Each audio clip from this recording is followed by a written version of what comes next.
Hello, guys, gals, non-binary pals. Thank you for joining us for another episode of GSC's Girl Pod. If you're tuning in for the first time, the second time, just hopefully not the last time, we're here. We're going to be chatting about gaming and gaming tangentially related things. I think this episode might be, it'll have some gaming, but it'll be very gaming tangential. But before we dive right in, if you're not already following, please make sure to click the subscribe button to catch all the things that we put on YouTube, like our spoiler cast, our interviews. If you're listening on Spotify, you may need to go check some of those out on YouTube. But if that's not enough, because as gamers, we need to fill our time with way more gaming information, make sure you check out gamersocialclub.ca. That's the website we write for. You'll find editorials, guides, news, reviews written for gamers by gamers. And of course, you can come hang out with us in the Discord. The link will be down in the description. But I am not doing this alone. I am here with Britt. Britt, how you doing today? We're good. We're back. Considering last episode, I had severe eye pain. I was giving stink eye to everyone. I'm back. I mean, We're no more stink eye. to be fair, PlayStation needed the stink eye. Oh, they did. They did. I mean, if considering that outside brands like KFC and Domino's were making fun of them and dragging them through the mud. Like, Domino's was like, oh, you know what? Starting this year, we're going to only do digital pizzas. You'll be able to only download pizzas. Yep. I love it. If fast food restaurants are dragging you through the mud, you must be doing something wrong. Hey, you know what? Wendy's walked so that all the rest of these could run. Wendy's nuts. Listen, so that's what we're here for. We're here to make bad jokes, talk about things, and sometimes give good to not so good opinions. It's fine. It's fine. Yeah. I mean, we talked about this episode and how we were going to handle it because we're like, do we have anything? Do we have anything to really rant about since we gave it all the last episode? And I seriously sent Candy a GIF of a brain, and it just had the DVD thing bouncing back and forth because that's all that was going into my brain. And she's like, well, I'm finally cool now, so maybe I have some ideas. And I was like, let's do it. Well, let's go. These heat waves and just the temperature was really frying my brain. But now I feel good. Now I'm like, okay, I've got topics, I've got things, I know what's making me upset enough to complain about. But before we get into all of that, I'm just drinking a Gatorade because even though the heat wave has mostly broken, I still have a warning until the end of today. It's much more comfortable. It's cool. So I just have another Gatorade. And I know Gatorade's not always the best hydration drink. I know there's better ones out there, but god damn it, I love a red Gatorade. So judge me, but I'm still going to drink it. So what do you have today to drink, Britt? I'm pulling a U, and I've got my fun, my hydration, and my caffeine. So for my hydration, we've got, liquid electrolytes. For fun, we've got, this is my new hyperfixation. It's the Love Island Poppy. Okay. What flavor I'm is obsessed it? with it. Fruit punch. It's called Punch Pop. Ooh. But it's delicious and I love it, and I'm really into prebiotic sodas right now. I don't know. It's made my tummy hurt less, I guess. I mean, that's good. That's yeah. Gut health is everything. Yeah. Health. Yeah. Plus I've really stopped drinking other sodas, other than maybe once in a while. So this is this still because I can't really do sparkling water. It's okay, and I'll drink one, but it's not it don't hit the fun same enough for me. It doesn't hit the same, and I need those bubbles to feel something. To feel alive. And then I made a homemade Vietnamese coffee this morning. I bought this little set that does it's for camping, but it's a pour over, and then you add condensed milk packets. So that's what I did this morning. It's delicious. It's not a flavor, it's just Vietnamese coffee, but it's really good, and condensed milk doesn't hurt my tummy. So there we go. Let's go. Hot girl tummy problems. That's probably why this is helping so much, this prebiotic crap. The mix, yeah, the combo. Oh yeah. Mm-hmm. No, that's But fair. I need to apparently have if you coffee drink too later. much, yeah, if apparently if you drink too many, I researched it. I was like, can you drink too many of these? And they're like, yeah, you get super bloated and you fart a lot. And I was like, well, you win some, you lose some. I mean, if that's the worst of it, like, whatever. I do be farting. I mean, you know what? Isn't it like normal to, I feel like at some point I heard it was normal to fart like 10 to 12 times a day, Mm-hmm. right? And I'm like, okay. And it makes, when you think about it, it makes sense because your body should constantly be digesting what you're eating, Yeah. right? That is Yeah. part of what the body does. And it does produce gas, and that has to come out some way, whether it's up or down, right? So it makes sense that that would be normal. And it is a normal part of just anybody's body, man, woman, non-binary, however you identify, you are going to fart. It is acceptable. It is normal. Like, hopefully it doesn't smell like death on earth. And if it does smell like death, please apologize for it if you are Blame it on surrounded the by dog. people. Blame it on the dog. Don't, the poor dog doesn't deserve that. Sometimes it is her though. I mean, yeah, sometimes it is the pets. Yeah. I have definitely sometimes sat there and been like seen, we have a cat, and like I've definitely seen Leo like just release a fart and almost like wake himself up from it. And I'm like, see, that is you, boo. That was not me. That, like, Yeah. you've woken yourself up like by the strength or the scent. We'll talk about it. Like, we'll see what we gotta do. Maybe it's time to change your food. Oh gosh. I think it's the age too. I think like Yes.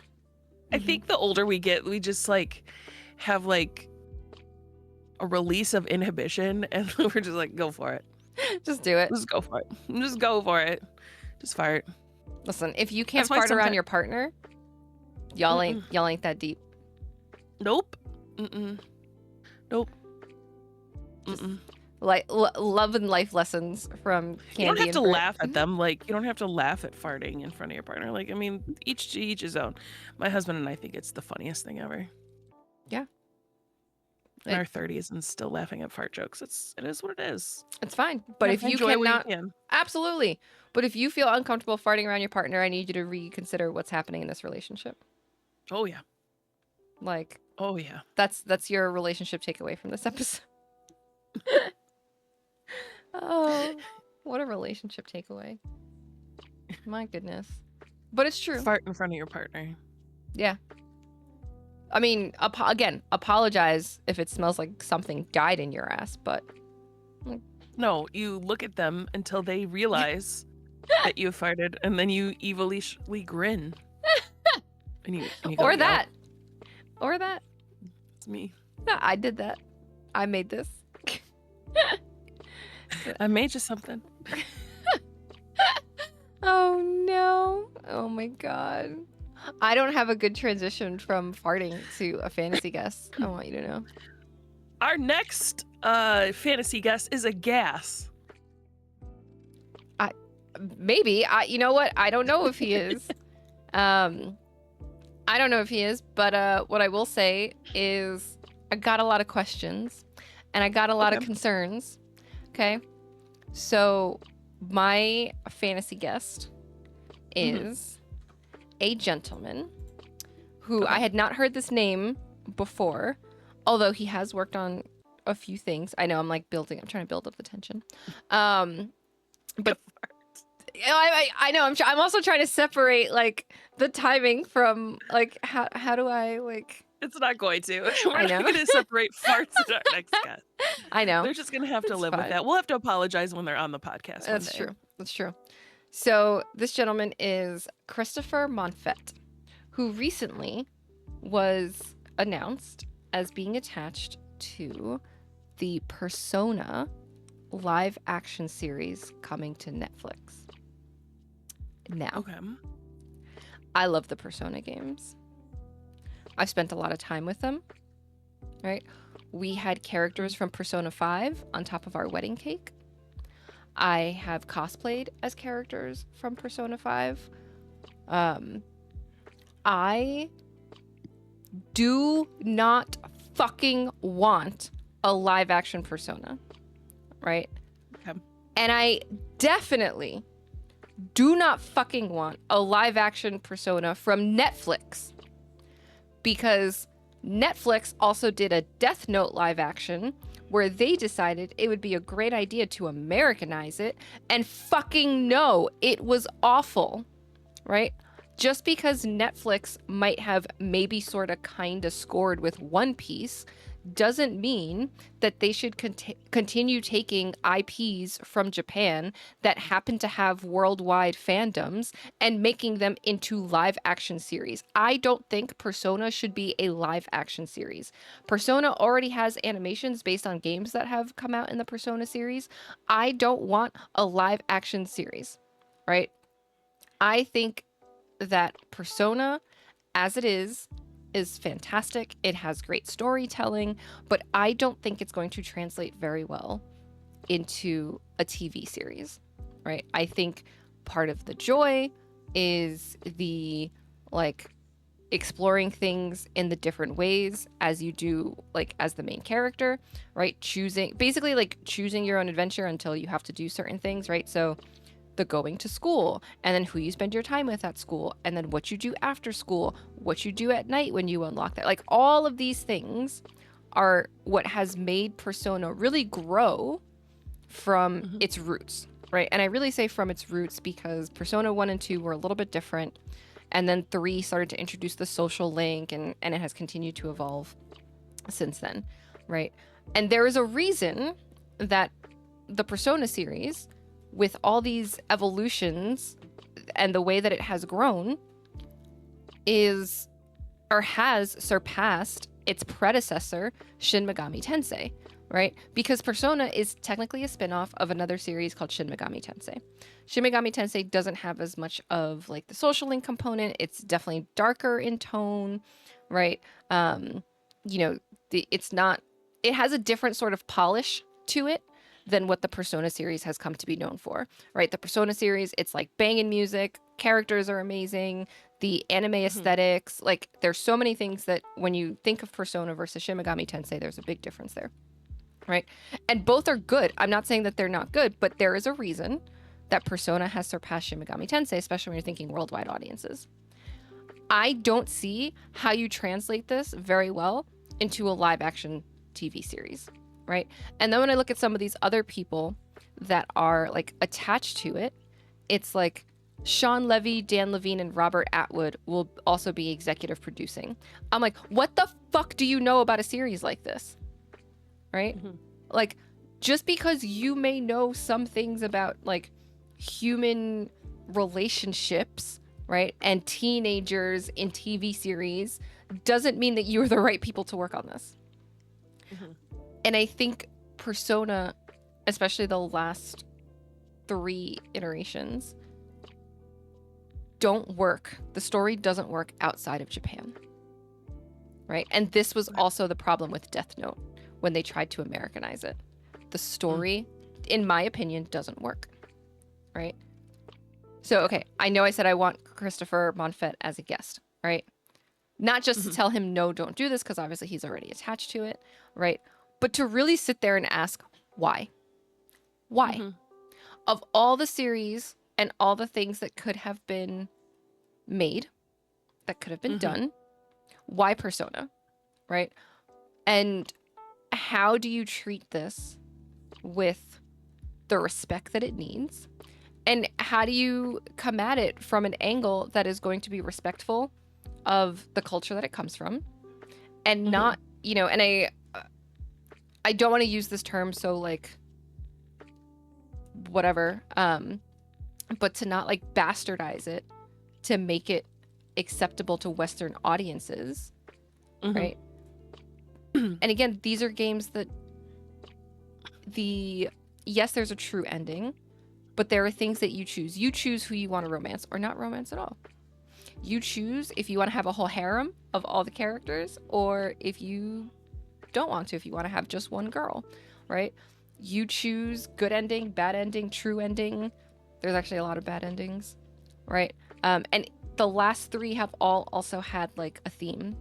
So, you know, Persona 5, the theme was really rebelling against, like, it's funny because it's like rebelling against evil corporations and, things like this. And then 4 was like notes of self-acceptance, right? So like Kanji having to accept himself, and again, also time frames, and this could change with Revival a little bit, but Kanji accepting himself as someone who was like very into not necessarily fashion, but like creating like clothes and stuff like that, and some of that is family reasons, right? But Kanji's whole story arc is like, him being seen as gay and how he's like, I'm not, right? But accepting parts of himself that he was ashamed of. And that's like the whole thing in 4, right? Accepting parts of yourself that you were ashamed of. There are transgender things that come up in the game, right? All these topics that for Japan, looking back on it with today's lens and looking at it at the original game from Japan, it's like, okay, you didn't handle these things great. Cultural, right? Cultural differences, cultural things. Obviously, there's a lot to unpack there. But again, it's the theme, it's this. I'm like, how are you going to put that in a show for people to explore, right? And are you just creating your own like story, right? Are you just being like, well, we're just gonna take these themes, right? Because if you're just gonna take these themes and make your own thing, like, you can take these themes and not make it a Persona thing. Because when you look at some of the Persona stuff, and I know I'm talking a lot, and I'm sorry, and I will let Britt talk. No. No. I mean, I don't know the game, so I'm listening to you to be able to give like a decent rhetorical. Like, oh, go ahead.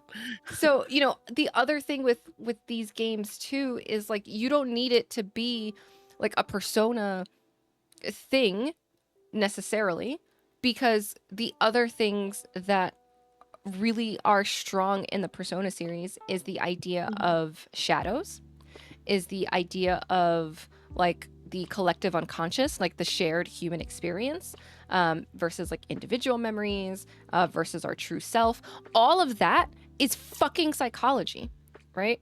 So you could just look at Carl Jung's psychology. I forget what it might just be Jungian psychology. I don't know if there was another name for it, but you could look at some of his work and make a series, not necessarily Persona, not brand it Persona, and play with these similar themes of the shared human experiences and who we are and the shadows within ourselves and how we navigate the things within ourselves and showing your true forms. And you can deal with all that in a way that can be just as interesting and not be a Persona series, not be attached to the Persona series, and not bastardize it for fucking Netflix that has also gone on record saying things like, we are making our series and things dumber for people because we know that so many people are using it as second monitor content. Persona deserves better than being second monitor content. So no, I don't want Netflix touching it. No, I don't want some of these people that have not really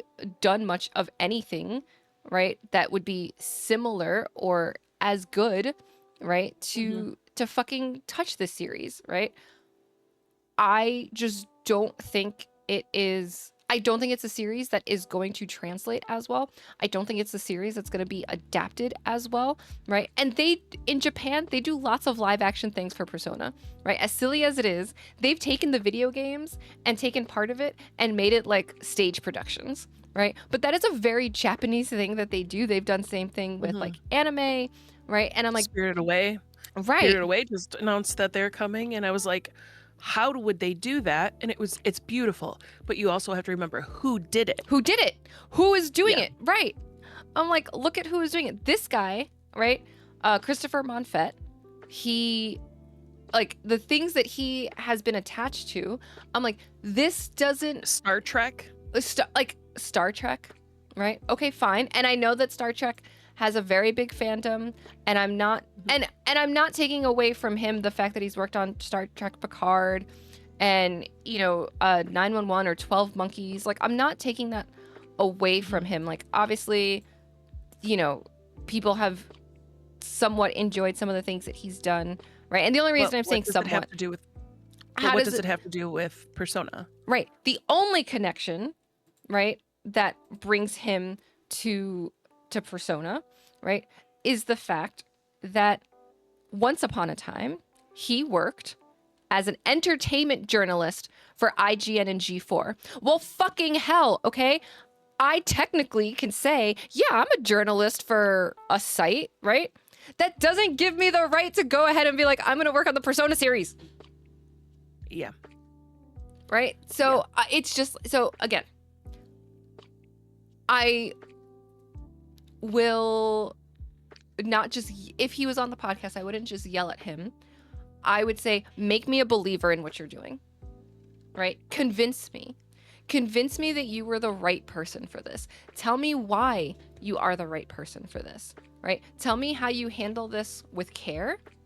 Tell me how you don't like westernize it, right? To make it something less than it has been, because the themes that it has are universal, right? But obviously a lot of the grounding is in like the areas that it's based in, right? Mm-hmm. So when they're basing Persona 5 in Tokyo, right, there are things that come up that are very specific to like that area and the way that they're navigating that world. And like this actually ties back slightly to last week's topic, right? Like there is a whole thing in Persona 5 where you go and you buy like secondhand video games, right? And you bring them back, and it's like that's a thing that the way it's talked about in the game itself feels very grounded in Japanese culture because it's such old games. And when you look at Japanese culture, and I think I mentioned this on the last podcast too,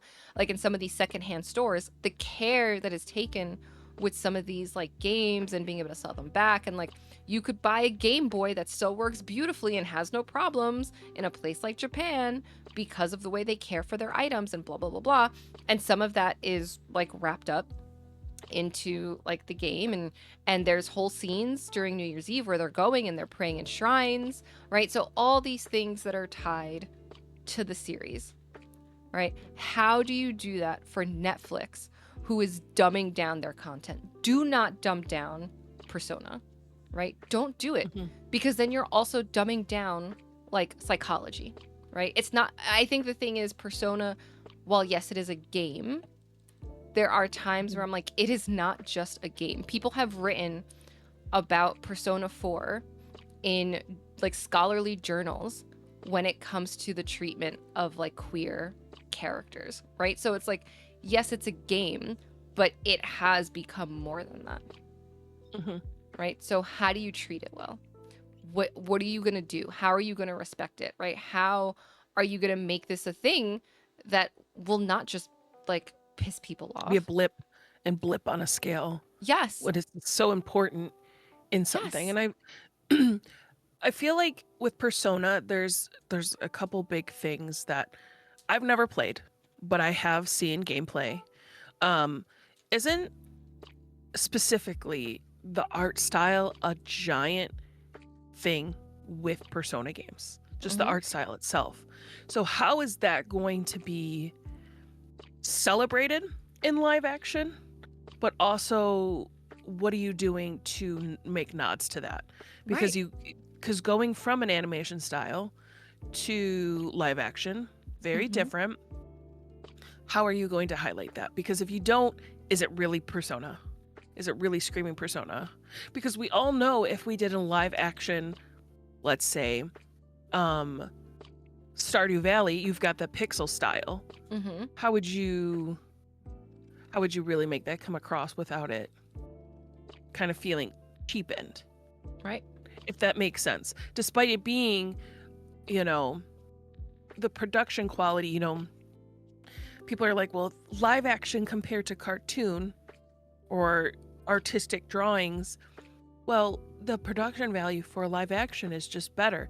But it's not when you're comparing what you're comparing. The source material. The source material Hmm. is important here, right? And like Hmm. not for nothing, depending on, depending on what they borrow from the Persona series or choose to do from the Persona series, right? Like for Persona 4, the way that they enter the metaverse, right? I don't remember if they call it the metaverse in 4, but they go in through a TV. Now, Mm-hmm. how cheesy would it look, right? If it's like, oh, you're watching a high school aged or high school looking aged person, because, sometimes they cast people that are not high school aged, right? Throwing themselves into a TV to get to the next place, right? How Mm-hmm. how silly could it look? And I'm going to say could it look if you have a tuxedo cat who is yelling at the main character to go to sleep and talking to them in English, but everybody else around them is hearing just meows, right? And this cat is just showing up. Or then you later on have the cat turning into a bus that they're riding through. Like, when you say these things out loud, well, I understand that as I'm saying these things out loud, it's like, that is a fucking ridiculous statement that just came out of my mouth, right? But when you're playing the game, because again, Mm-hmm. it is a game, and some of the things that they're talking about, right, in the game, it's like that actually doesn't sound that crazy, right? Because it's in the Mm-hmm. context of a game. When you try to show me real people doing that, I'm like, well, this looks ridiculous. And I know that if this blows up for some reason, right? I know that there'll be people that would come in and be like, well, Netflix made Tony Chopper look okay for One Piece. Okay, so they did one thing well and we're just going to forgive all the other shit that they've put out since then? Mm-hmm. No. Or the shit Yeah. that came before it? No. No. I am going to um um talk about how they did The Witcher, how Netflix did do The Witcher, which we all know is a video game turned TV show. But I think they don't forget, yes. Witcher was a book first. Yes. So the source So book material yes. varies. Your mileage may vary. Yes. Yes. So but most people going into watching The Witcher played the video games. Mm-hmm. I will say. There are a few probably that read the books and were like, oh, this is great. I've never played the video game, but let's see. Mm-hmm. So I feel like it was very different for someone who's read the book, never played the video game, or seen the video game to go into, whereas someone who's watched the video game go into the show. Mm-hmm. So I will say it's beautiful. It's lovely. I've never played the Witcher games. They're on my list. Everything's on my list to play. But Henry Cavill, It's the best he's ever looked, in yes, my it's the opinion. best he's ever looked. But also, they brought someone in who loved the Witcher games. Mm-hmm. Like Henry Cavill himself loves the Witcher games. When you're going into something like this and you're having someone who plays a significant role, whether it's producer, actor, etc., I want to know what's besides like what you have on paper here. What attachment do you have to Persona? Well, and let's not forget, using The Witcher as the example, Henry Cavill walked away, Yes. Mm-hmm. He did. right? So it's like, And I stopped watching when you left. so, it may have started strong, but then he walked away, right? So if you're talking about doing a Persona series, right, you can't have people walking away, right? Like, or Mhm. I shouldn't say you can't, because obviously people do whatever the fuck they want and they can work out their contracts and whatever, but you shouldn't have people walking away, right? Mhm. So, Witcher already feels like a cautionary tale, especially since there are some similarities when it comes to not gameplay and not style and not aesthetics, but Witcher is another game that, depending on how you play, you get different endings, right? Depending on how you do things, you romance somebody different, right? Depending on how Mhm. you do X, right? Their choices matter here, right? you have this game where choices matter, and you are stripping away choice to basically say, this is how we envision it, right? And now, so you have that same wall to break through with Persona, right? Mhm. Choices matter. Choices will change things, right? And that is if they are adapting already created Persona stories. But again, in my opinion, part of what makes Persona really great is that choice. So if you're just telling me a one straight story with no deviation and no choice, right? I'm like, well, I don't know that it's quite as good. The only way, I will say, the only way that I could sort of get behind this is if this TV adaptation were to cover the first two Persona series. Because I don't think anybody's going to go back and play those. Or I shouldn't say not that anybody's not going to go back and play those. People will go back and play them. Obviously, it's harder to get those because the first one came out in like 96. Mhm. Right? So good luck finding a copy that works, and then good luck having a backwards compatible PlayStation that plays it. Obviously, if you're an emulator, whatever, fine.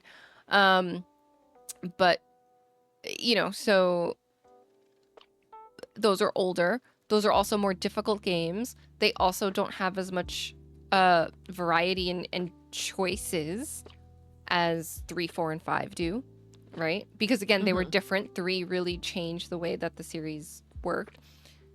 So if Atlas is not going to go back and give us a remake of 1, 2, and it's not 2.5, but 2 was technically broken up into 2 games. If so, there's technically 3 games there. But if you're not going to give us like remakes of those and like make them modern for people to play, then I could understand saying these are actually the ones we're going to make the TV series of, so that maybe newer fans have a way to experience this. I still think Atlas should just remake them, but I could almost get behind that concept.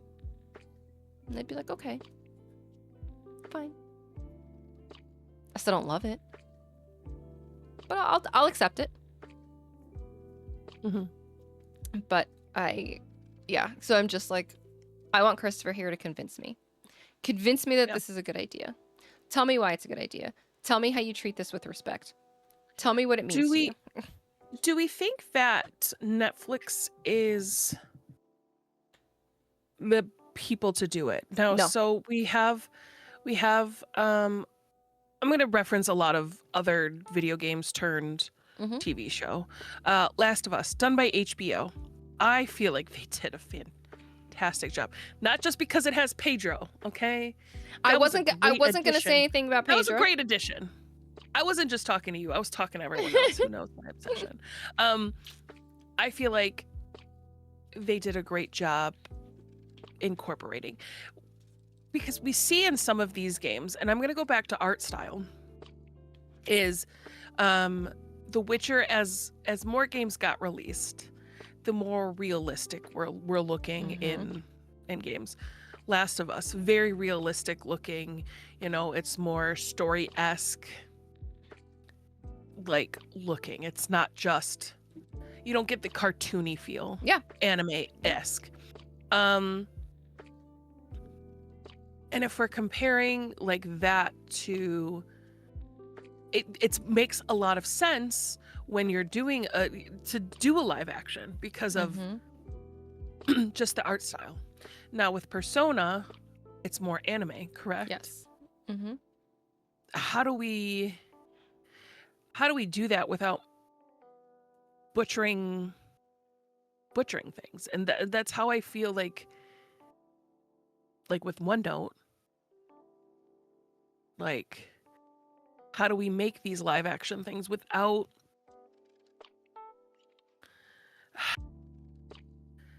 I feel like sometimes it's more not honoring anime and Japanese culture as it is, and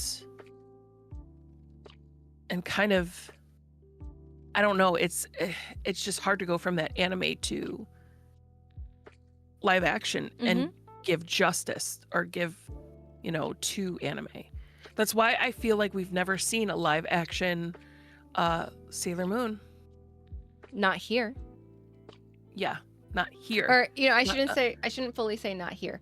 They did have a stage play that did a tour in the United States, but yes, but it wasn't it wasn't an American version. It wasn't a Yeah. Western version. It was Yeah, still and it very wasn't- much yeah. like, So I feel like, I hate saying this, Americans get their hands on certain things, and instead of referencing where they should and asking, consultants and stuff like that, they think they can just handle it, and they do it mhm. without having consultants.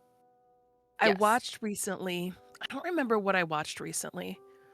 I forget what it was, but the fact that they had so many people on the team that they used as like coordinators for certain cultures was just really, really, really awesome to see, because it was a well-made movie. Oh, it was Sinners. Mm. It was Sinners. I was watching the end credits, and how many consultants they had for certain things was just what I feel like. If you watch Sinners, I know this is a weird thing to add to what we're talking about, but it's just a beautiful blend of different cultures in certain scenes.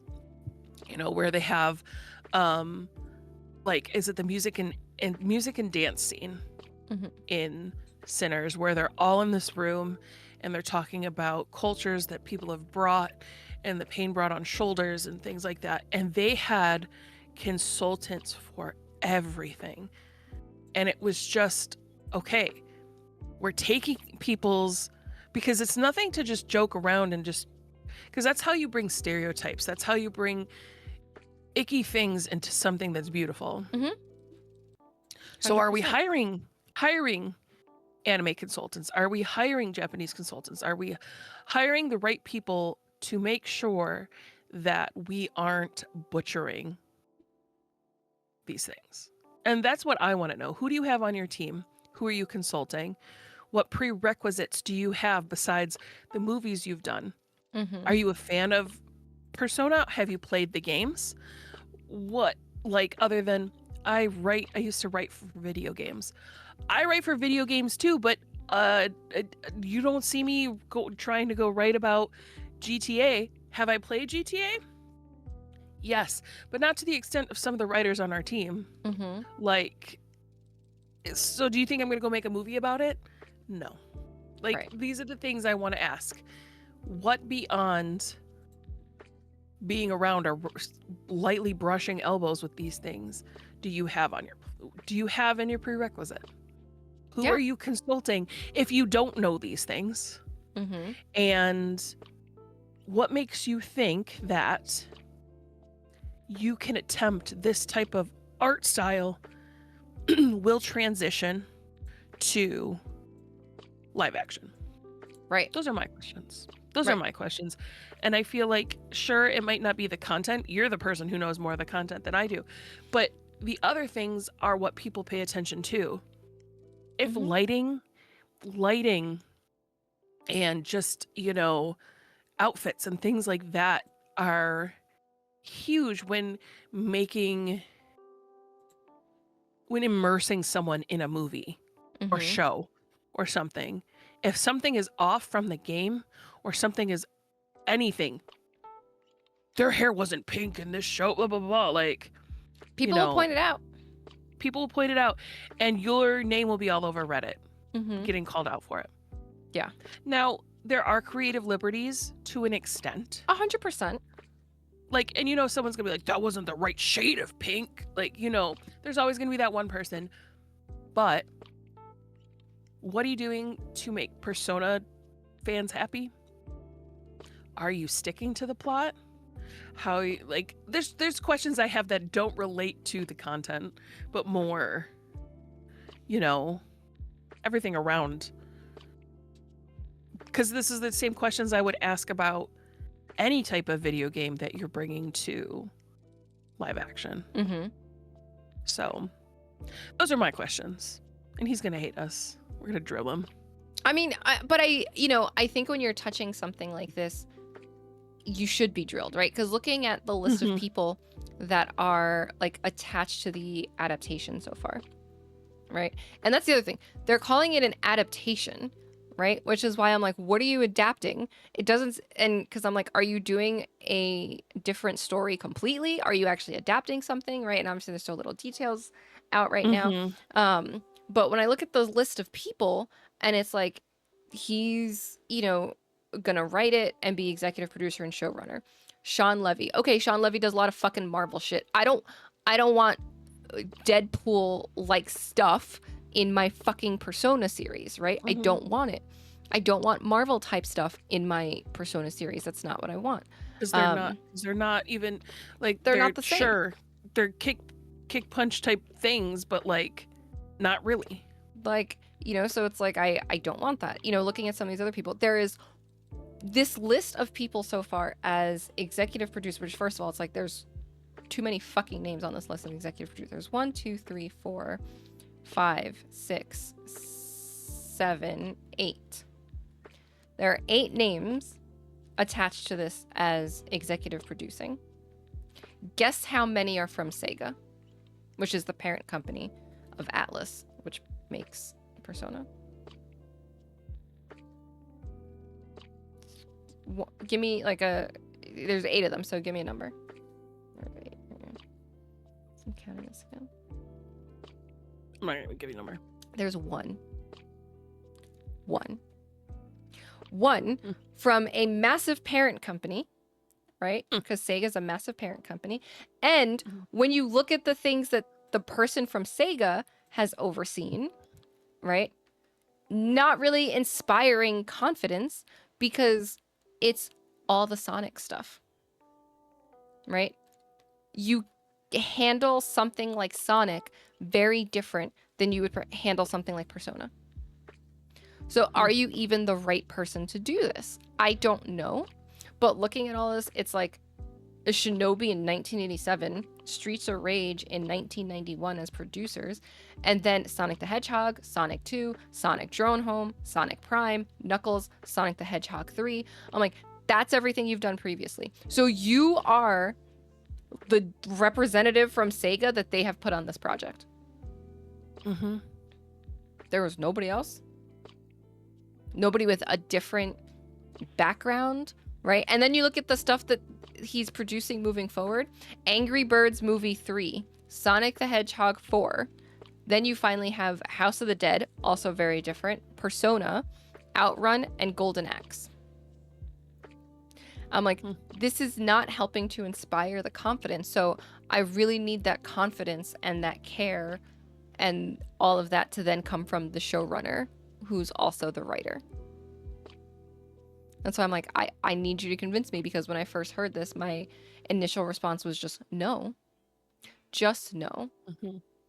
Right? Like, just no.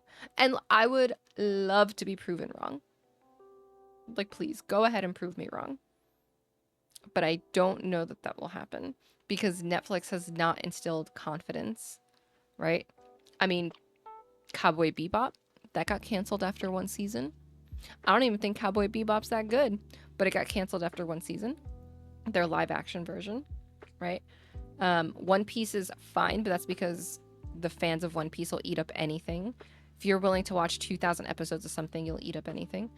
Obviously I mentioned Death Note before, because that was atrocious, which Death Note already had a Japanese movie series, which was fucking fantastic. I don't know why Netflix decided that they needed to do it. And then the best part about it was probably Willem Dafoe as Ryuk, and even that wasn't that great. And I swear to fucking God, if you then try to give me Willem Dafoe as Igor in the Persona series, I will fucking riot, okay? I will be so mad. Like, no. Like, so it's just like these things where I'm like, what are we doing, right? What is happening here? But again, I would love to be proven wrong. But what I see so far doesn't instill confidence in me. So that's really where I feel about that. And I also just like, I love video games. I love media. I love entertainment. I want some original fucking ideas.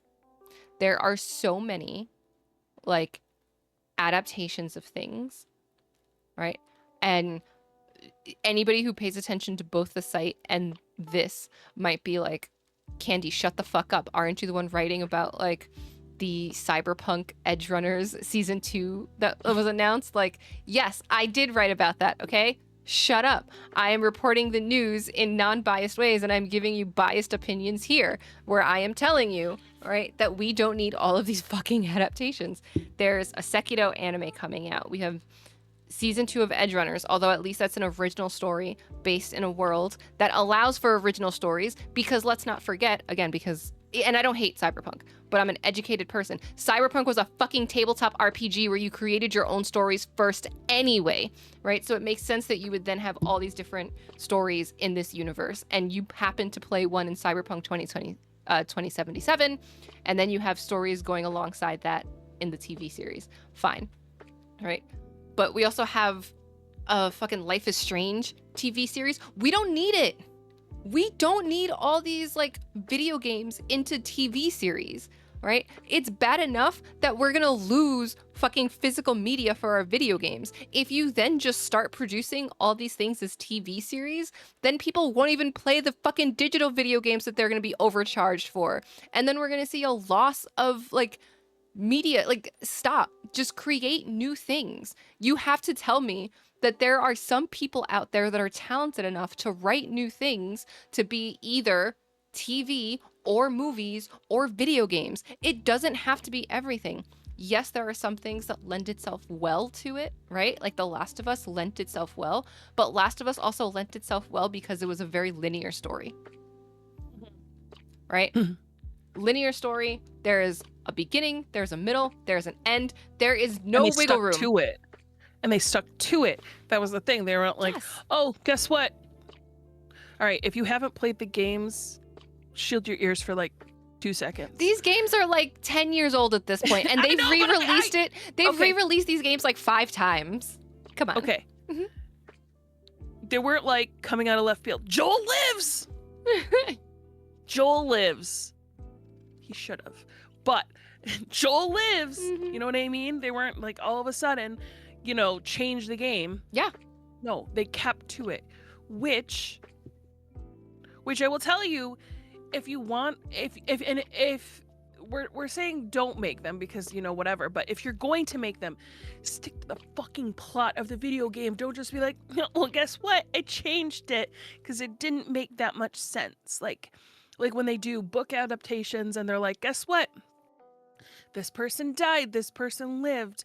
Like, when they didn't in the book or they didn't in the game, you are setting yourself up to be ripped apart in fucking Reddit comments. I'm gonna tell you, your shit will be ripped to shreds. And it's not even just Reddit comments, right? I think it's anywhere. Mhm. And I think that especially holds true when it is a game or a book or whatever that is critically acclaimed, right? Now, if the book or the game sucked and nobody played it because it was garbage, and you take the premise and you change it a little bit, and maybe you do change certain things, okay, fine, right? But if it is critically acclaimed because of the Mhm. storytelling, because of whatever, like, yeah, you don't fucking tweak it. But then but again, it's then some of those times where I'm just like, but do you need it, right? Like, do you need it, right? And I watched The Last of Us. I think it was good, right? But did I need it? No, I didn't actually need it. And I don't need all the vitriol that comes afterwards because people fucking don't like some of the casting, right? So even some of the stuff that was done, right, where people were like, season 1 so great, season 2 is ass because this girl's not jacked enough, because it doesn't look right when you have a girl that suddenly is jacked as shit. It works in a video game, right? It works in a video game for the time jumps and all this other stuff, right? It may not make as much sense when you have real actual people doing this. So it's like, but, you know, people aren't suspending disbelief in the same way they do for a video game, right? They're just not doing it. So, all Mhm. right, fuck it. Maybe that means we don't make a TV show out of it. Because am I going to suspend my disbelief when, you know, they're like, oh my God, this app downloaded itself on my phone, and this is how I'm getting to the metaverse by putting in these keywords to travel here like they do in Persona 5. And I'm like, if I had an app that downloaded on my phone that I couldn't get rid of, I'd get a new fucking phone because somehow it's infected and all my data is out there, right? I will suspend disbelief for a video game. If I'm watching this, I'm like, oh my God, that's ridiculous. Go get a new phone. Go change your number. Go change everything. Like, Girl, someone you're just hacked you. dumb. Like, Yeah. you know, like, so there's the big difference, right? And it's just, yeah. So it's just things like that where it's like, I don't think we need all this. I really don't. Like, I really want new ideas. I really want new content out there. Like, I don't want the same shit rehashed, right? So I just am like, this is crazy, and it feels like an epidemic of people like, this video game made money, let's make it a TV show, let's make it a movie, let's make it a this. No, fuck off. Come up with something original if you want to make your fucking money. Like, you want me to spend my hard-earned money to see this thing? Give me something original. Stop your shit. Stop it. And leave my Persona alone. But maybe Persona will kill this trend. Although for a long time, a lot of these like gacha games, when they were collabing with Persona, after a Persona collab, they would go under. So that was like one of the jokes, that Persona would kill all these games. But now Persona has its own gacha game. So, and it didn't kill Overwatch, which people thought it was going to kill Overwatch. It did not. So maybe Persona killing things has since ceased. But if there's one more thing that I can come up and kill, please kill the video game into adaptation of other things, because I'm done with it. I'm done. Enough. We've had enough. That's my soapbox. Imagine if I had to sit there and be like, hey, Britt, so they're making that Stardew Valley TV show, and they decided that actually the canon romance is Clint. Logging off. I'm logging off. I'm logging off. I would stop playing media. I would stop watching. I would be. I mean, just imagine that that's what they turn around and say. This is the canon one. Okay, hold on. Who's Clint played by? We don't William know Dafoe? If it's Netflix, maybe. And they'll be like, well, at least he's got a big package. Speaking of big packages, do we see the new skins in Marvel Rivals? Look, Britt doesn't even want to talk about Clint being like the canon choice. No. No. No. No. All of a sudden yesterday, in my DMs, is a package of Captain America in his bathing suit in Marvel Rivals, and I was like, what the I don't play Marvel Rivals. Those types of games aren't my jam. We played Overwatch. We know they aren't my jam. But damn. I saw a lot of people say Marvel Rivals is the equal opportunity Gooner game. Yep, it is the new Gooner game. Mm-hmm. Especially with those bathing suit skins. Yeah. Yeah. They know what they're doing. Oh yeah. It's anything we talked about microtransactions last last podcast. That's how they get you. Am I gonna lie and say that I don't buy skins in DBD? No, I'm buying the fuck out of them. They're cute. I want them. They do nothing for your character, but I'll look good running around in them. Yep. Like, that's what we got, you know? I look good when I'm serving that foot on the plate onto the table. Oh my god.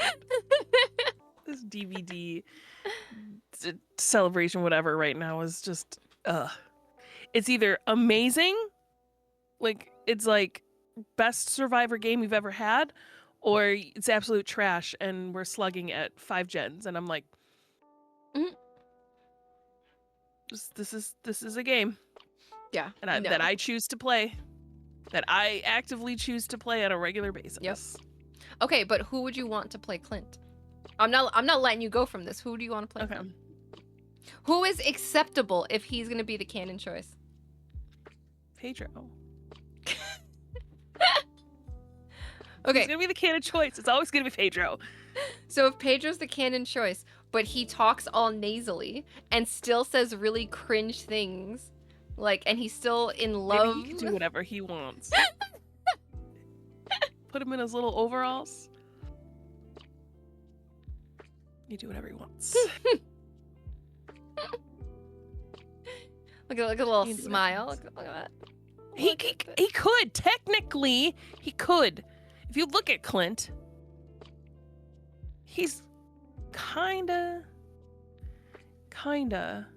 like okay. The difference between the little portrait photo and them walking around feels sometimes very different. But he still says cringe things. He he could sing the lyrics to WAP to me and I would be in love. So, I mean, but that's a banger doesn't song. matter what he so. says. Yeah, but he could look at me straight in the face and say that, like, certified freak 7 days a week. And I would, I'd still be in love. He could even do it in the certified freak 7 days a week. And I would be in, certified freak 7 days a week. I'd still be in love, Even if Pedro talked like this, I would still be in love. You know what? Now I hope that at some point I don't want them to make a TV series out of it, but I hope at some point he cosplays Clint, and that's exactly what he talks like. And we put this to the real test. Pedro, please hear this and do this just so we can put this to the real test. Let's really put that zaddy title to the test. Let's do it. Yeah. I think that would be Only I can be the judge though. No one else can be the judge. Just me. Just me. Call me up. It'll have to be me, you, and V, because it will have to be it'll have to be at least 3, so it's not a tie break, so it doesn't end in like a tie, so it can be unbiased, right? I'd be biased, so you could just count me out. So, I just want to be their but supervisor. you're the Stardew, like you're the Stardew aficionado, so your vote does count.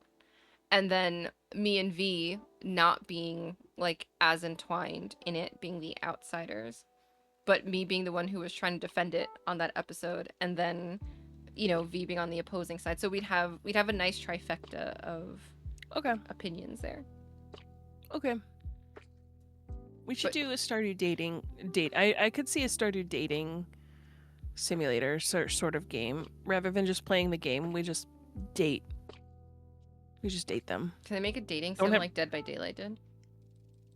I wish they did. I also want a DLC for that. There probably is a mod or something like that. I know, but I want like a legit. I want Behavior. You're doing so much. Come on. Like, you're gonna give us a 1v1 mode. You're gonna give us a zombies mode. Can you also like give us a little extra? Like, they've released so many more killers. Like, I don't think they'll ever do any, trademarked characters, but they'll do. Yeah, I don't expect them to do the trademark ones. Or at least not anything more than cameos. Yeah. I mean, because what's his face? Ghostface makes a cameo in Hooked on You. Yeah. Trickster. Yeah. Like, Trickster is in it, but he's not dateable. So it's like, yo, like, what's Mina? good? Now we've got Mina too. I'm just saying. Yeah. It's time. I mean, it's Skull Merchant. Ew, but do you think they'd also put the unknown shambling around like that? I hope the unknown will be like the Trickster in the first one. I can get behind that. Yeah. Popping out from behind trees and just being creepy as fuck. What if you could date poor Dwight? I would. Right? Like, he doesn't get enough love. He's cute. And we're gonna get lore. We're gonna get more of his lore with the new mall map too. I think he. Oh, but you know what? Sorry. I know. Going back, there's another fucking thing that doesn't need a movie. I don't need a Dead by Daylight movie.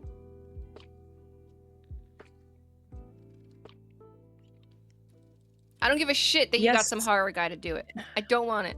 Yes and no. Okay,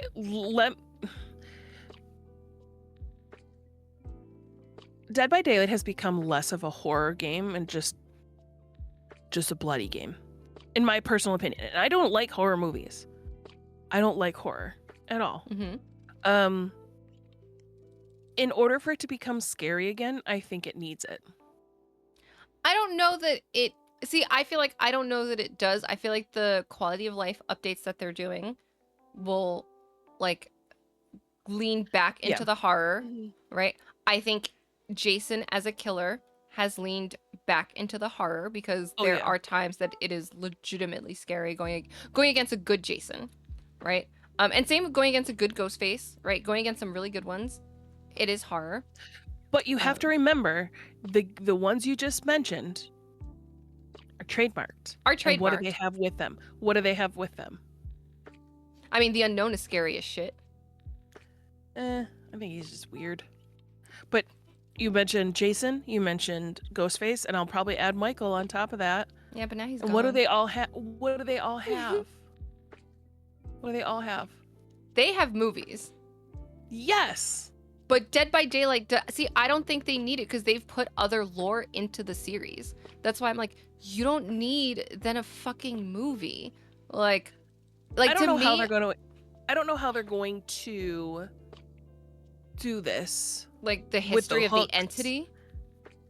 I get the history. Like, I get the other parts. I don't get how we're going to do the hook thing. Yeah, I'm like, just do see, to me, I'm like, just do another game, like you did the Haunting of Frank Castle or whatever the fuck it was called, or Frank Stone. And are we going to have all the killers? Because that's too much. What are we going to do there? Are we going to have, like, all of a sudden we're all transported and there's 16 billion stories going on at the same time? Okay, I could see it as a TV series. Okay, and I know we just talked about how we didn't want another game turned TV series. I don't want it. I don't want any of it. Okay, I want to talk about it for a second. I could see it as a TV series where you get into, like, the mind of each killer. Like, and you get a little bit more of lore and the survivor at the same time. Where you're, like, focusing on a killer and, like, how they became to be who they are, and just, like, a little story with the thing. I could see something like that. They've already written that, though. You just have to read it. Like, that's all those tomes. That's I know, all, like, I know. It's already there. Okay, maybe it's because I'm a visual person. When I learn, I am very visual. So in order to make an impression on me, it can't just be read. It has to be visualized too. Like, I can do story of the mind. That's, we got that. But sometimes I need it. I need a tasty morsel of visual something to chomp onto instead of just reading. So what if they just give us more games like the casting of Frank Stone? I didn't play them to begin with. Well, maybe you should. Because they're bringing Frank Stone into Dead by Daylight anyway. Bringing everything. We're turning into friggin' Fortnite. Horror Fortnite. It is literally horror Fortnite at this point. Well, sort of. I think Fortnite keeps it. Because we're getting Terrifier. Mm-hmm. Which wasn't the one I expected it to be. I expected it to be it. They made it seem very much so like it was going to be it. But I guess Terrifier's good. I've not really watched anything. What I do want to see is, if we're talking about, like, dream movies coming in, what's a Trick or Treat? Sam from Trick or Treat? Okay. I want to see his skin. Yeah. Someone. I don't think it would be good as a killer, but I want to see his skin. Fair. And then they've got a new killer coming out. The community created players, one. Mm-hmm. Yes, and then the survivor. Mm-hmm. So we've got stuff coming in. And I think their first indigenous survivor has been very well Yes. Shane? received. Hmm. Oh yeah. Mm-hmm. And I think Right. if they continue to do things, oh, look at that. They're doing things with respect and care to cultures. If Mm-hmm. they continue to do things very well, I think you could also lean into killers from like indigenous cultures and backgrounds. And some of those are scary as shit, right? If you Oh really yeah. want to continue, like if you really want to start to lean heavier again into the Mm-hmm. horror, um, you can, the skinwalkers and just Well, so many different things that you can, because they've I feel like they've incorporated some elements with some killers, but if you really like go full in on it, you could really have some terrifying scenarios, some terrifying maps. here's my question though. Um, so a lot of people, when the unknown came in, claimed he was a skinwalker, I don't know if which he is not. yeah. He isn't. Like, it's not, because I believe a skinwalker is Navajo. If I'm, um, it's called a flesh gate, which is okay. So there's a flesh gate, and then there's a Mhm. skinwalker, and they are not the same. Right. But a lot of times, people will call something a skinwalker when it's actually a flesh gate. Mhm. So, yeah. So the unknown is a flesh gate. In all honesty, unless you can do things properly, Mhm. taking another culture's things and bringing them into a horror game, unless, like, we go back to talking about consultants, Mhm. 100%. we don't even attempt, Yeah. because it's going to become so unculturally sensitive. Like, yeah. Oh, 100%. And I mean, I think that's why I'm saying like that's why I'm saying like Shane has been like a well-received character, Mm-hmm. right? So Yes. it feels like they have taken appropriate steps, right? They have been very Mm-hmm. sensitive to things, and that's why I think it's Mm-hmm. like I think if they continue to do whatever they did for Shane, right? Mm-hmm. They could then do it again on the flip side, right? Obviously, I don't think they would do it anytime soon, right? Because I think, again, like you mentioned, like having consultants, like really, drilling Mm-hmm. down, being mindful of all that, right? But I think they could do it, and I think that would help them lean into, like, again, going back into more horror, Mm-hmm. heavy leaning horror, if they choose to go that way, because it does feel Mm-hmm. like that is something they are starting to lean into like more heavily, right? Mm-hmm. It feels like they do want to return to some of those roots, but return to that in a Mm-hmm. way that is carefully considered and doesn't alienate the people who have joined the game when it has been slightly less horror. So Mm-hmm. it does feel like they are sort of kind of moving into that realm. And maybe it's a slow return to it because that's how you bring those people who started the game Mm-hmm. when it was less scary and you bring them Mm-hmm. along with you, right? You don't just jump back to 100 when you were maybe at like Mm-hmm. 50, right? Um, Yeah. but I I think think they could do it. also, I think also they wanted to see how Shane was received Mm-hmm. before they tiptoe and spend the money and Yeah, stuff 100%. into, yeah. Um, if you really like indigenous, like, dark fiction and things like that, the book Never Whistle at Night um is a really, really good horror fantasy. They're all fiction stories, but they're all done by indigenous authors. Mm-hmm. um you talk about the skinwalkers, you talk about just different tribes and stuff like that, and their belief system. It's really, really cool.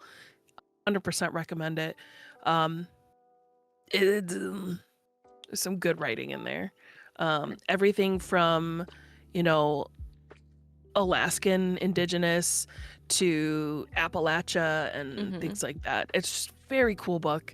Um, if you're looking to get into horror of the indigenous kind. So Yeah. definitely recommend it. I mean, I think there's avenues. I think more and more too, there are more indigenous game developers that are Mm-hmm. like coming up and out and putting things out there, right? So I think it is also, I think because there's more like indigenous representation, not just in the games themselves, but also making the games, right? Mm-hmm. There is a network that these games can start to build to make sure that it is Mm-hmm. being treated with care, Yeah. right? I don't know when it will go up because I know there's waiting for some things. But like I know Sean had the opportunity to interview. I want to say his name is Jeremy, and I apologize if I got it wrong. A gentleman named Jeremy about a game called Akiwan. And the Mm-hmm. whole thing is that it's an indigenous game made, you know, by indigenous developers, and so they talk a bit about that, right? So it's like, and I remember when we went to PAX East, Akiwan was not the only game of this type. There was another one called Reclaim that was there, right? So Mm-hmm. you're seeing, and yes, I've only named two, but a year ago you probably saw none, right? Mm-hmm. So these these games and these developers are starting to put themselves out there more, right? So you are seeing this growth and layers of representation that I think before may have been missing. So sometimes to Mm-hmm. some people, the representation may not have felt sincere or it may not have felt accurate, right? But now you're seeing more and more of that happening. Um, there is a content creator that I know, Angie Noel, who also is like a very big advocate for like indigenous representation and having conversations about that in gaming and things like that, right? So it's like it feels like there are these pockets that are coming up and finding their way more mainstream. And part of the reason I think of Angie is because I believe she did a whole night where they were playing Dead by Daylight and everybody was playing as Shane, right? Like, Mm-hmm. uh, or whether she did or was part of it, I can't remember. But so there are these like pockets where it's coming up so that the representation is authentic, Mm-hmm. Yep. which is great because I think it should be, and we're we're finally getting to that point. And not to go back to like the stuff last week and how gaming is dying because people don't want to create physical things, but it feels like we're getting to a point where there's representation and then the gaming industry is shooting itself in the foot with Mm-hmm. some of the decisions. I think where, cultural representation is shining is the indie games. Of course. Of course. Always the indie games. But I feel like big companies take note that like the reason that these indies games shine in the cultural representation is because that's who's making the game. Mm-hmm. I played what was my last one that I did for review, and I'm trying to remember because it talked about how the people on the team went through some of this stuff, and that's why it was so important to them to make a story about it. I'm trying to remember which one it was. I don't know. There's like a few that are coming up. I I know. don't I don't remember. Let's see. It was one I wrote. So let me go back to Go look at all the articles that you've ever written. It was recent. Oh, it was for Clean Start. Okay. Mm-hmm. So they talked about their new gameplay trailer and their window release. And Clean Start was about people who would move to other countries, not knowing the language or anything, but just to work, make money and send it home. And a huge reason that they started that game specifically was because they had family members and them themselves have moved to other countries to help just raise money for their families back home. When developers and we see it a lot of times in indie developers, because they're like, I'm passionate about this, or this is my culture and I don't see it. I want to make it seen. Yeah. Tying this whole thing back is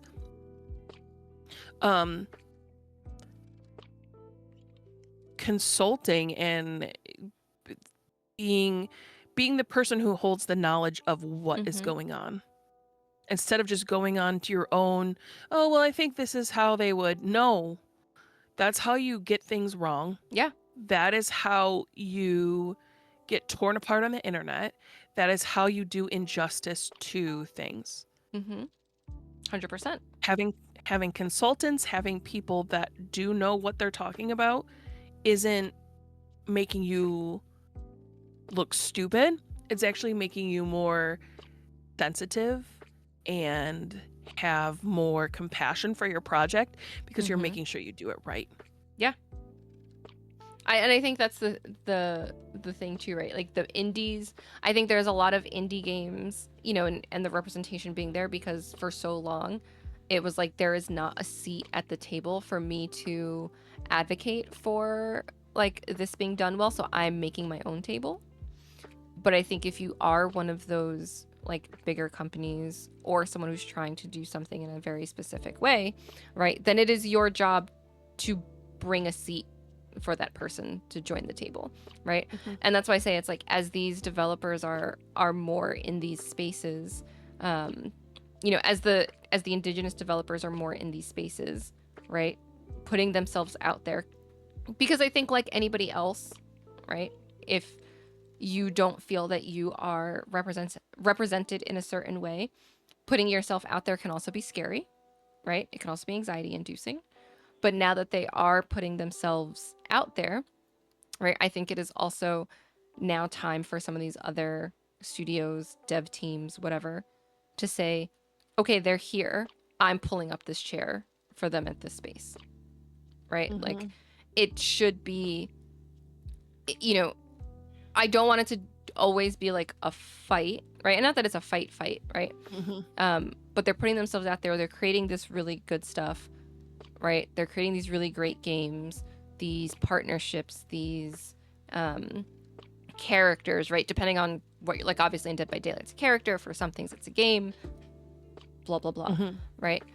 They're creating all this. So it's like, okay, so let's continue to feed this ecosystem and grow it instead of like making decisions that will be detrimental, right? So that's also like some of the stuff that I hope to see, right?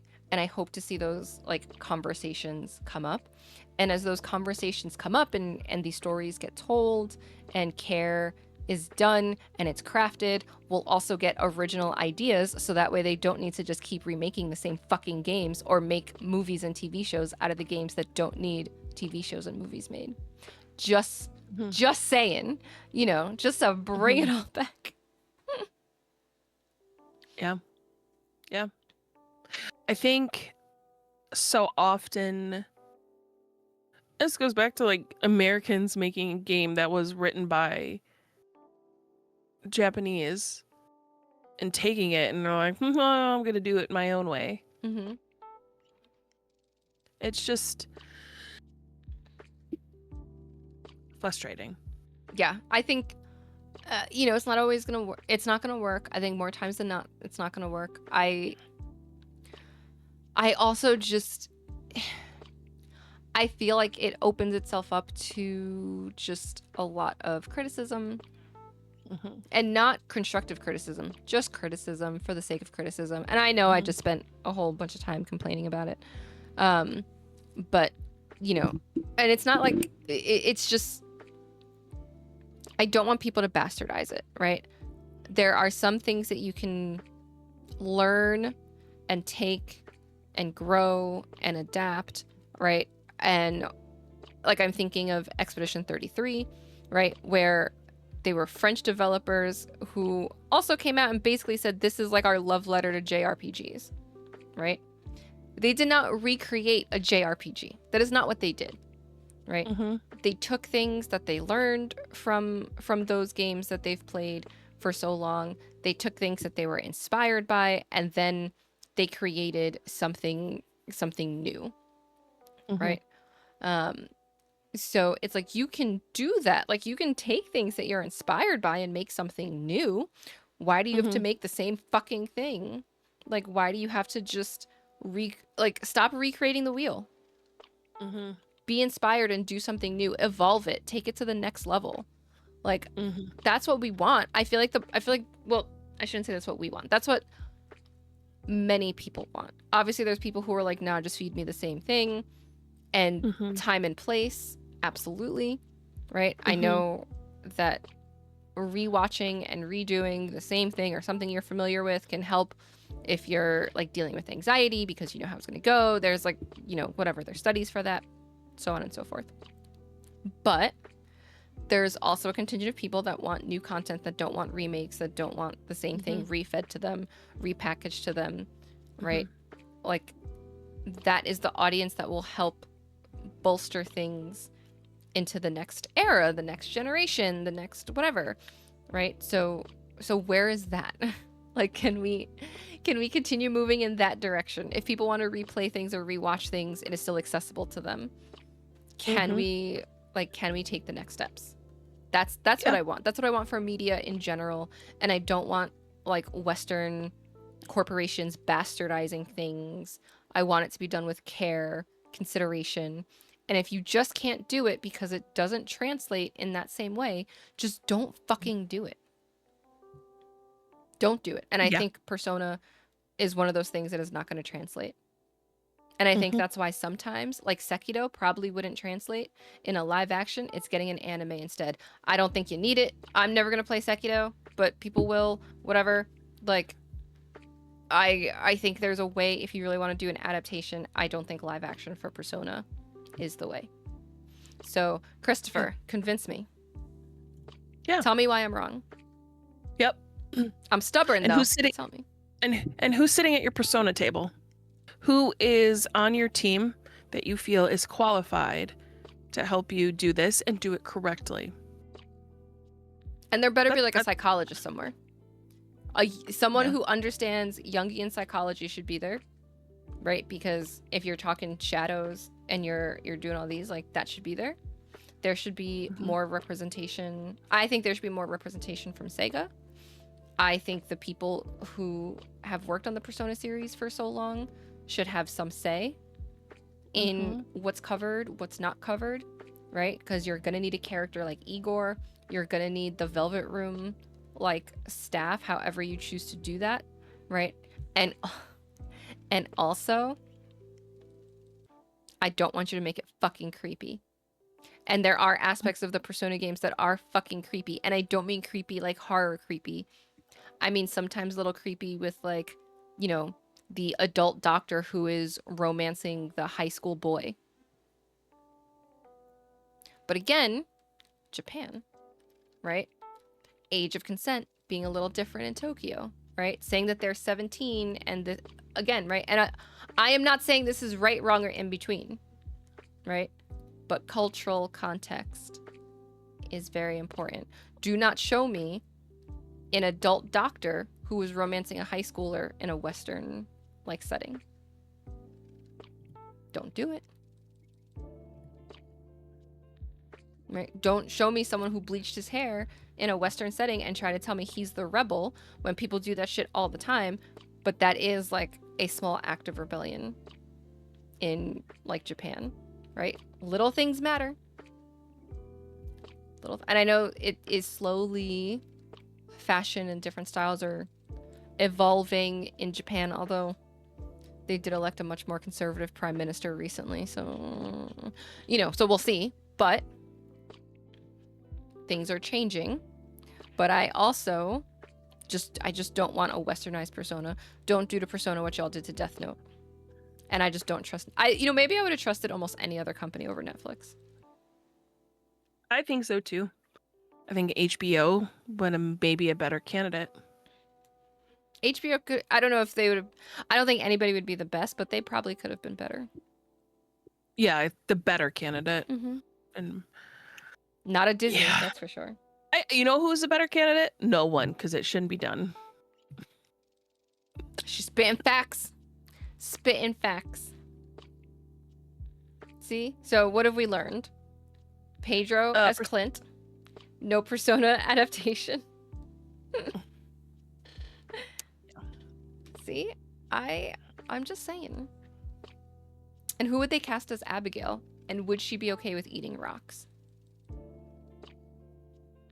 We need someone quirky. Oh, what's her name from what's her name? From what? She's from Scott Pilgrim, and I see her face. I see. She's probably too old by now, though. Allison Pill. No. It's not Allison Pill. Who's the other girl? Mae Whitman. You don't think she's too old by now? Probably. How old is she? She's 38. Yeah, she's too old. Mm-hmm. I can't, I can't even imagine if they tried to do a Stardew series. I think it would be so over dramatized that it would fall apart because everybody has a dramatic backstory, and I feel like that's all that would be focused on. It would be a over exaggerated show the way like Riverdale was overly exaggerated. What about a novella like Abigail is the wizard's daughter, like type of shit? Yeah, that would make it too funny. Yeah, but I feel like it would just need just a little comedic, a little something. A little. Mm-hmm. That's fair. That's fair. I feel like it just needs a little something. A little something to break the ice, break the tension. Yeah, I don't feel like it could be a serious show. Fair. At all. Do you think then it would? We got talk. Do you think then though it would face so much backlash because of all the serious topics? It shouldn't be a show. Mm-hmm. It shouldn't be a show. Mm-hmm. Even more than Persona not being a show. I don't know. Some of those topics, especially in Persona 5. I'm trying to think. So the first one is like the gym teacher who is abusing the students and trying to sleep with some of his students. That's literally the first topic. First one. No. Second one is the artist who is stealing artwork. And how that relates to somebody's mother. The Japanese gangsters who are going to frame all of these students. Corrupt politicians that are basically sexually assaulting. Well, I shouldn't say basically sexually assaulting, but coercing women and then getting the teenagers arrested because of it. The father who tries to marry off his daughter. This is what I'm saying. Like, these are some of the topics that are covered in this, and then it's like, yeah, we'll make a TV show. See? It shouldn't be done, friends. And now I want you to tell me what other games should not be done as TV series. You can let us know in the comments down below. And you can also let me know if you think I'm wrong and if Persona would work. And tell me why. Convince me. If you can convince me and tell me I'm wrong, I will tell you you're right. But convince me. And who's your pick for Clint as live action? I want to know. I want to know. I don't know that I have a pick because I would be like, I'm not watching this anyway. And why is it Pedro? Because you want Pedro, and I will just rally behind you. Okay. I just need people to rally behind me in that. I mean, it's time for him to do something different, you know? People have to take bad roles sometimes. Yeah. How do your good Even though roles really shine if you don't take bad ones to compare it to? I mean, he just did Mando, and I don't know if that was super well received by certain people. I think it was great, I still didn't see it. but Yeah. I actually haven't been to the movies in a while. how dare you call yourself a Star Wars fan? I'm just kidding. I just legit haven't been to the movies. I finished them all. I haven't been to the movies, and the movie theater by me, because this heat wave, actually did not have power. But Taylor Swift got to power her whole wedding. But that is a totally different discussion. But We'll let talk us about that next time. Yeah. We'll talk about that in a future just chat session. But don't forget to catch everything that is going on with Gamer Social Club in the Discord and on gamersocialclub.ca. The links are going to be down in the description. We promise we will not dive into the wedding. That is a totally different podcast that neither of us are on, but I'm sure there's a podcast that'll cover it. And if you like the fact that we're not going to cover it, make sure to like, subscribe, share with your gamer friends. If you're feeling it, leave a comment on something that we did that was wonderful. And if you're listening on a podcast service, Spotify, feel free to add that 5-star review, and we will catch you next time. Bye, everybody. Bye.